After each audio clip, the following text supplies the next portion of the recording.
All right. Ricardo, if this turns unread, let me know. Okay? Around my neck. If this little light goes off, let me know. That means it's not recording anymore. Everybody's going to look at that. You see the red? Make sure it stays red. And that's been on the recording. Anyway, starting with problem number 30 in chapter 17, we're talking about, I believe this is a genetic disorder problem. Okay? So it says, I'm going to read the first sentence, and I want you to give me some feedback. Is it still red? Okay. Give me some feedback on what information is given to you. Things that we need to find. Well, the first determination we have to make is it a means problem or is it a proportions problem? Because that's kind of like the beginning of the flow chart that we're going to be doing. And really, for the next 3 months, this is kind of the question that you're going to start and ask yourself. Am I dealing with proportions or am I dealing with means? So when I read the first sentence, here we go. It is believed that 4% of children have a gene that may be linked to juvenile diabetes. That gives me some information. Is it a proportions problem or is that a means problem? It's a proportions problem. 4% have juvenile diabetes. So when we're dealing with proportions, which is the 4% is a proportion, proportions can be written in fractional form, they can be written as percents, they can be written as decimals. Okay? It's either an average, it's a mean, or it's a proportions. It's one of the two. 4% is a proportions problem. When we're dealing with proportions, these are the pieces of information that you need. You need a given P, which is like the claim, it is a status quo, it is the given proportion, and we're actually given that piece of information, because that's the 4%. Okay? So we're going to write it as a decimal, and we're going to say that it's 0.04. When you're dealing with proportions, some more information that you want to find is your sample proportion. Remember, notationally, P is the overall population proportion. Would you agree? And P hat is the sample proportion. It's what the data that we actually collect. Okay? Other pieces of information that you want to find is your standard deviation of your sample proportions. And remember, the formula for that is the square root of PQ over N. Do you know what P, we know what P is? What's P? It's 0.04. Would you agree? What's Q? It's 1 minus P, and that's actually on the formula sheet. It says 1 minus P. It doesn't say 0.04. So we know that it's going to be 0.96. And then the other piece of information we need is N. N being our sample size.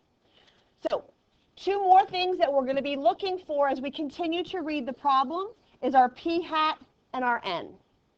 Are we good so far? Okay. Let's keep reading. The next thing says, researchers hoping to track 20 of these children for several years test 732 newborns for the presence of this gene.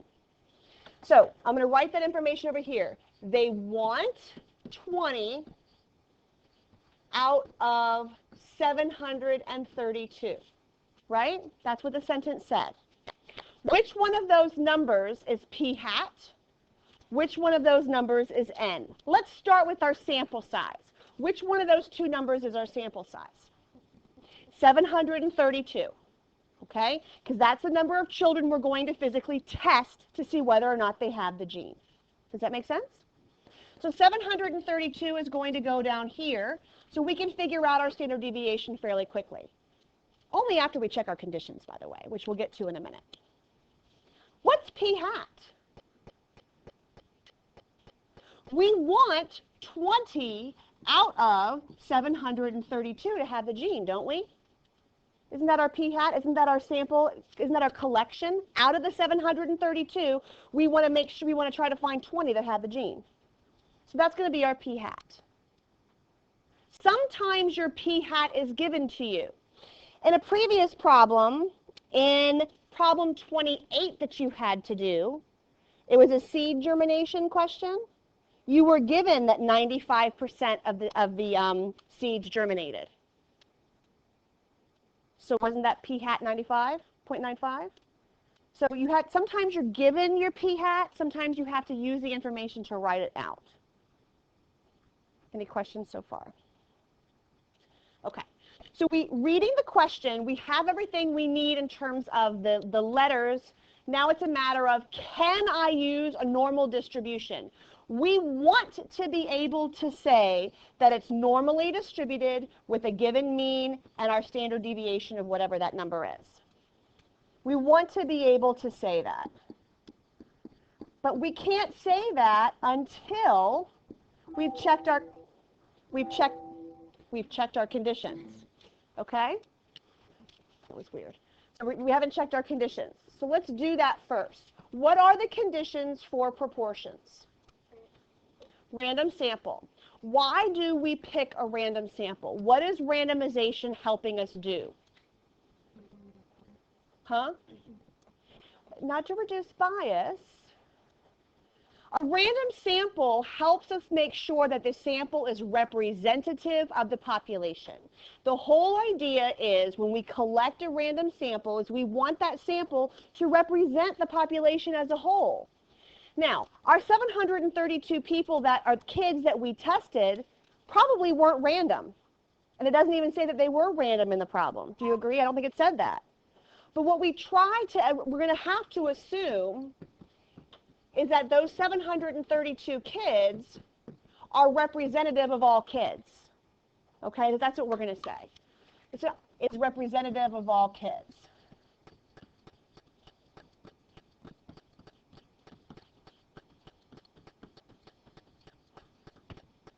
Okay. You can either use representative or random. Either one is okay. Because really what you're assuming with random is that they are representative. What's the second condition? Well, it's the independence condition, right? And if we can't use the independence, then we check 10%. Can we assume independence here? Are we going to test the kid, throw it back, and possibly test the same kid back again? That doesn't make sense, right? We're going to take all 732, test them, and throw them back. So we can't assume independence, but what we can do is look at that 10%. So is 732 less than 10% of all kids? I hope so, right? Okay.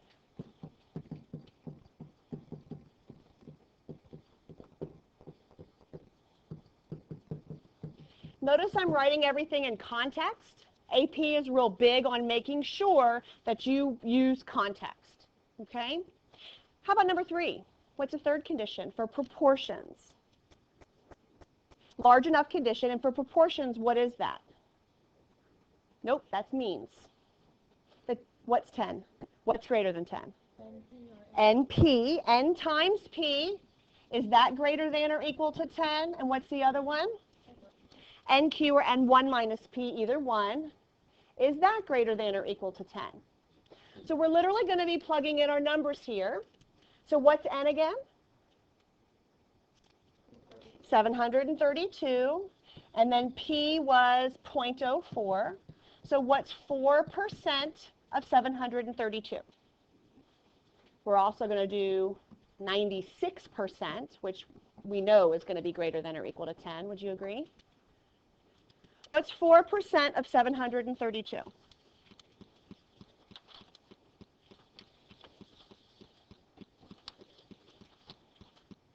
Y'all have calculators, at least I hope you do, because you need them for the quiz.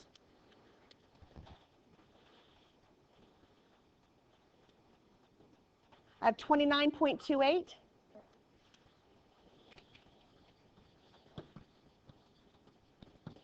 And then the other condition, it was 702.72, also greater than 10. Since it meets all of the conditions, we can say, and we're going to describe the normal, we're going to describe the distribution. It is normally distributed. What's the mean of this distribution? What's in the middle? Yeah, it's your claim. So in that case, it's 0.04. And then your standard deviation is listed there. Okay? By the way, that standard deviation, you have to be real careful when you round that, because if you round too much, it's going to really affect. But I think I get, or the book got, 0.0072. So hopefully that's the standard deviation that you could use there. All right, so let's go back and ask the question. It says, what's the probability well, actually, the last question says, what's the probability that they find enough subjects for their study? That 20 out of 732, by the way, what is that number? Point something, I don't know.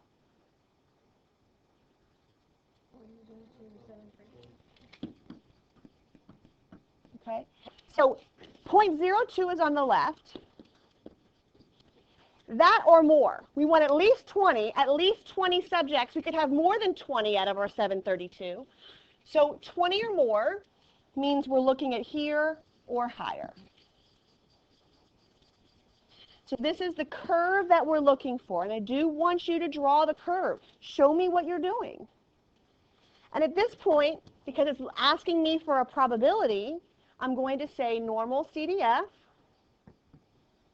We're going to have our left bound. Our right bound is some large number far off to the right. What's our mean? 0.04. And our standard deviation was 0.0072. So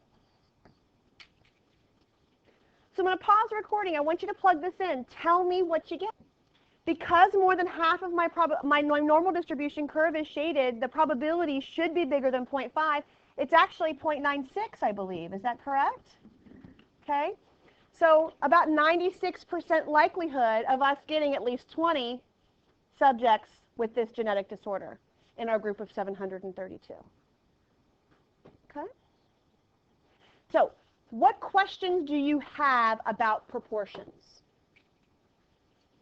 Can you recognize what they are when you read the problem? So we go for the other new one, like the one with the two conditions apart? We're going to do a mean one in a minute. Let's stick with proportions for just a few seconds. Can you recognize in the problem that it is a proportions problem? 4%, that's your clue, right? And then the other proportions problem you had to do, I think, was 28. In 28, it's talking about germination rates of 92%. Again, you're given a percent, right? So that's a clue that we're dealing with proportions. You know the conditions for proportions. Okay, you got to check those. On the quiz, you will have to check conditions as well. What are you looking for? Your P is your given condition, your given percentage. Your P hat is the sample statistic. What have you collected? In the germination question, it's in your seed packet. Would you be surprised in the one that you picked that it had 95% germination rate? That's your P hat, and then you have a formula for your standard deviation. Okay? Sure you ask now. Yes, ma'am.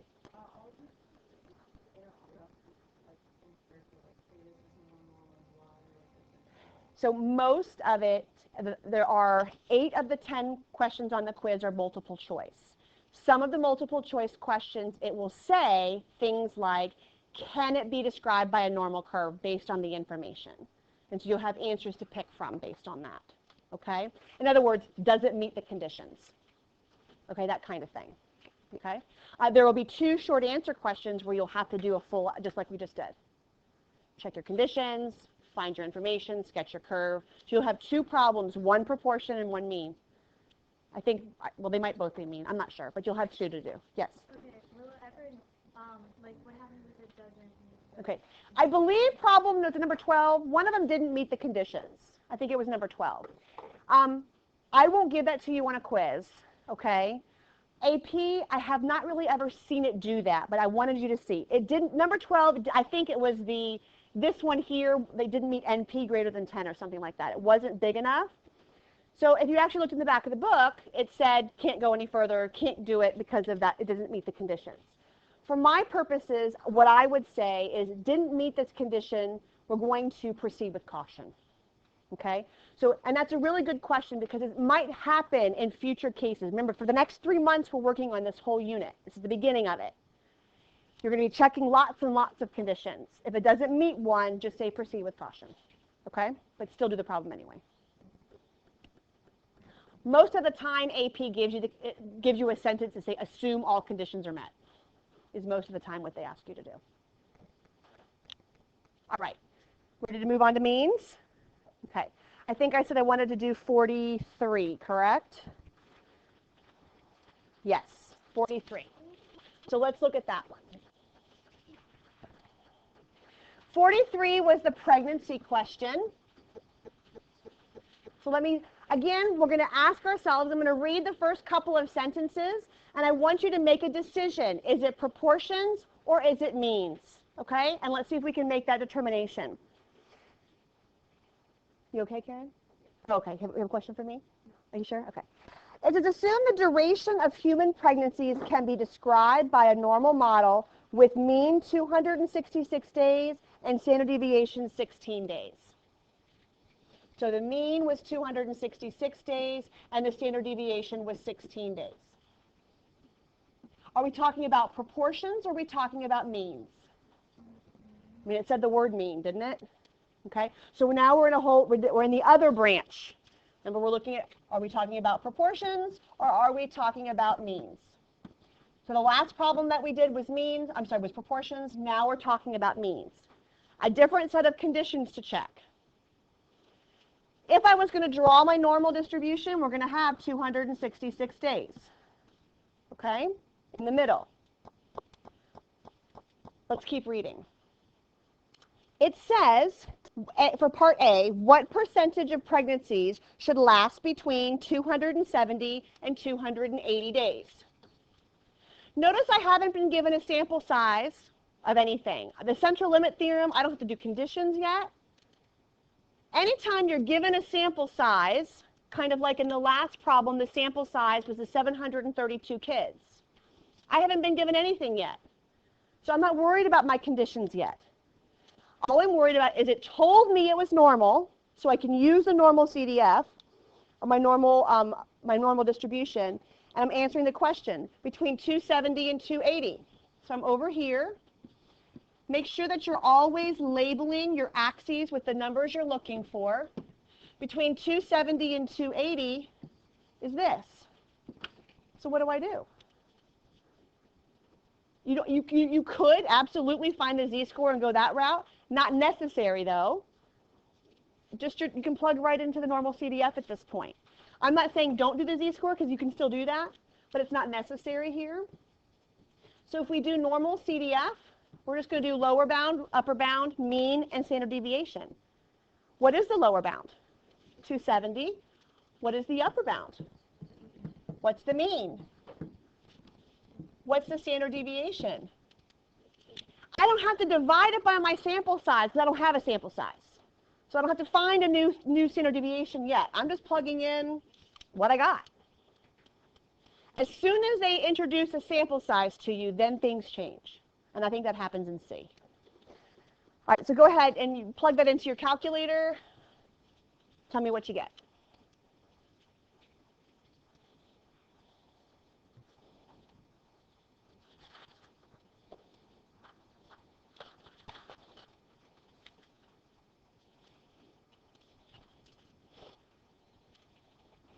I got 0.211. Or the book got 0.211. Is that what you got? No? Are you sure? Is it okay? It is? Okay. So about 21.1%. All right, let's look at B. Maybe we're worrying about the central limit theorem here. Let's keep reading. It says, excuse me, at least how many days, now we're not looking for a probability, how many days should the longest 25% of all pregnancies last? So let me draw what that looks like. We still have a mean of 266. I want the longest 25%. So this is 0.25. Do you agree? It says, at least how many days should the longest 25% of all pregnancies last? So I'm looking for the number of days. I'm given a percent, so what should I do? Inverse norm. So this is an inverse norm problem. What am I plugging in? We know our mean and our standard deviation. It was 266, and a standard deviation was 16 days. What percentage do I plug in? And it's not 0.25. Why is it 0.75, Katie? It is. If it's the highest 25%, isn't that the 95th percentile? Right? So you actually, because normal CDF does cumulative from that point less than, you have to put in the less than percent. So you have to use the complement. So you're going to put in 0.75 here. Okay, that's a little tweak about that one. And you should have gotten 276.8 days or more. Could be more than that, but it's at least that point. Any questions on why I put in a 0.75? Because if I'm given the highest 25%, would it be 1 minus 0.25? Because everything underneath the curve, right?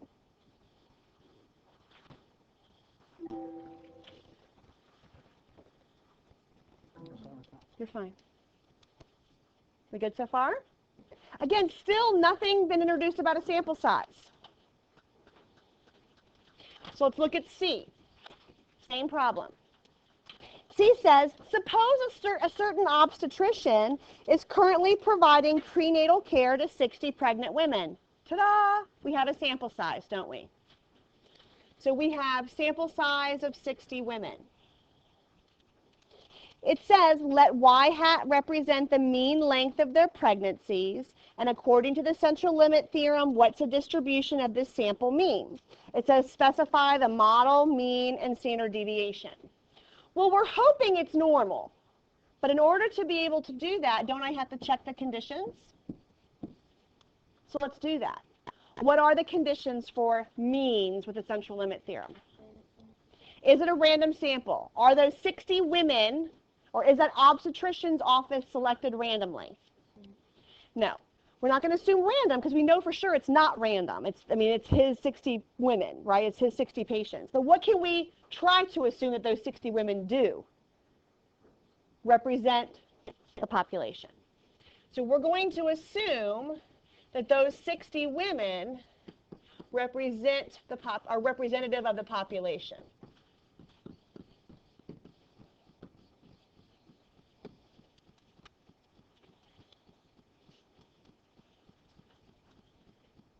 What's the second condition? 10%. Is 60 less than 10% of all pregnant women? I hope so, right? So 60 is less than 10% of all women. And then what's our last condition? This is the weird one. Depends on whether you're a proportion or whether you're a mean. This is when we're greater than 30 or, unless you're not the 10. The 10's with proportions. No, remember, it's one of two things. Excuse me. Either you're told the population's normal, or the sample size is greater than 30. It's one of the two things. So, first of all, our sample size is greater than 30, so we're good. But aren't we told that it's normal anyway? I mean, didn't we just do all these normal problems, all these questions here with the normal curve? It said that it was normal to begin with, right? So I don't even care what a sample size is, do you? Doesn't matter. So population is normal. Therefore, the sample is large enough.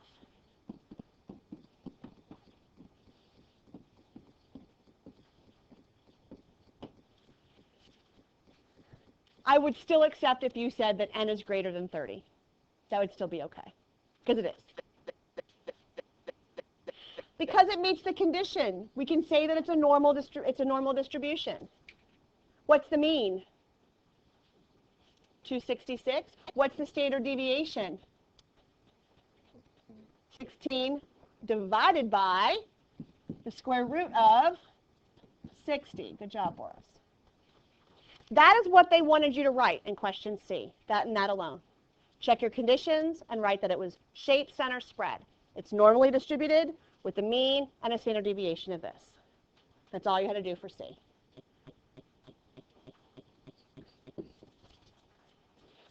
For question D, it says, what's the probability?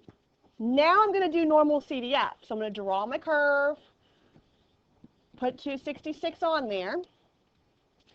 It says, what's the probability that the mean duration of these patients' pregnancies will be less than 260 days? So what's the probability that the average of all 60 will be less than 260? So what do I do?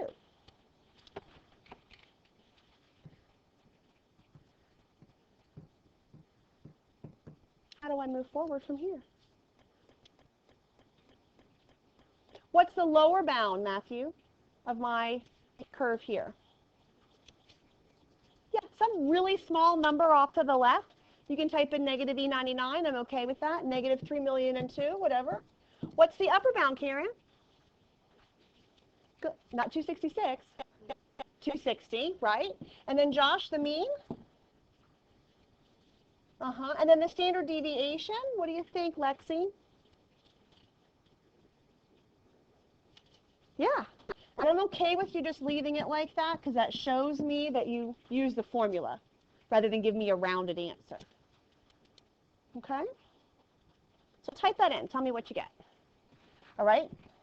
0.0018. Does that look right? And no, because it's percent, right? So it's just a likelihood. What's the probability? Okay. All right.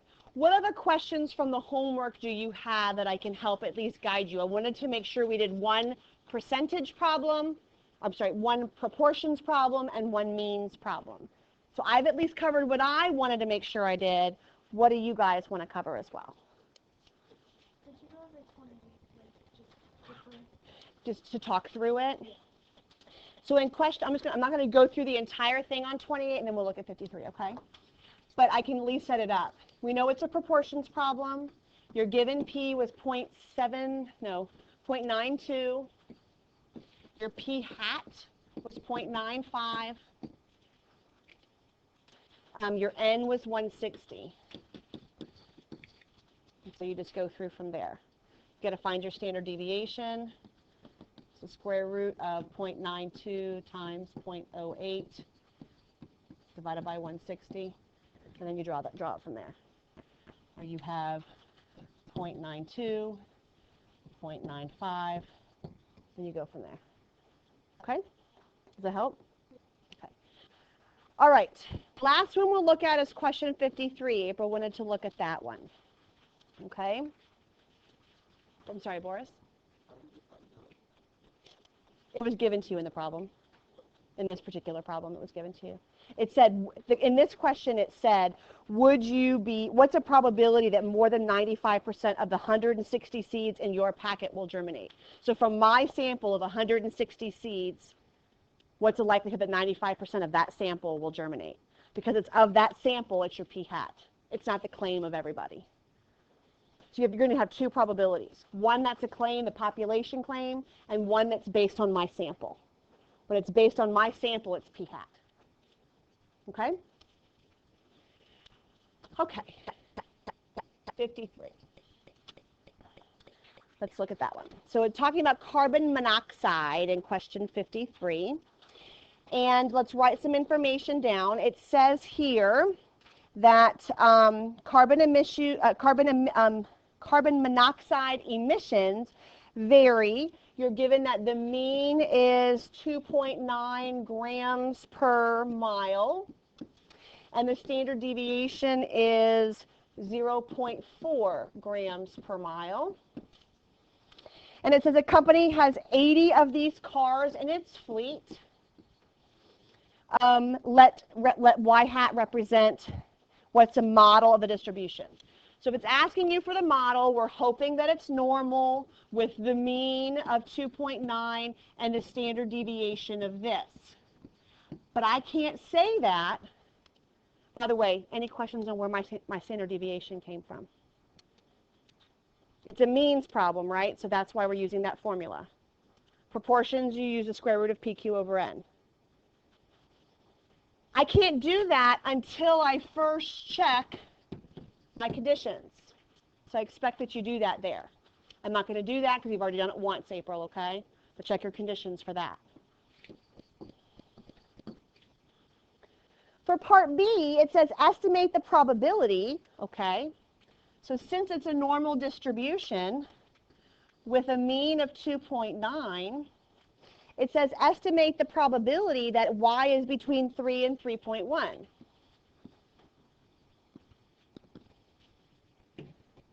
So we're looking at, is that sampling distribution between 3 and 3.1?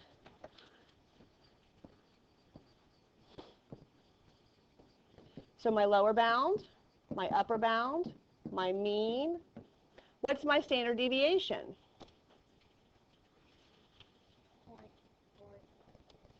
Yes. Because it's talking about of the sampling distribution, we have to use our new standard deviation. So that's what I would plug in. Okay? April, is that okay? Cameron? It's your given standard deviation divided by the square root of the sample size. Remember that when the two questions that you're being asked, if you're talking about proportions or if you're talking about means, remember that 1 and 2 of the conditions are the same. The third condition's different and your standard deviation's a little bit different.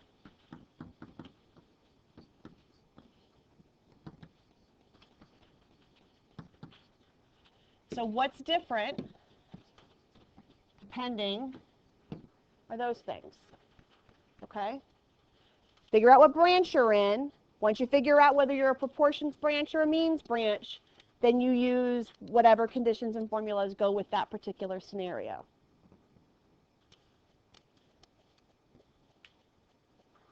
April, does that help you get started on 53?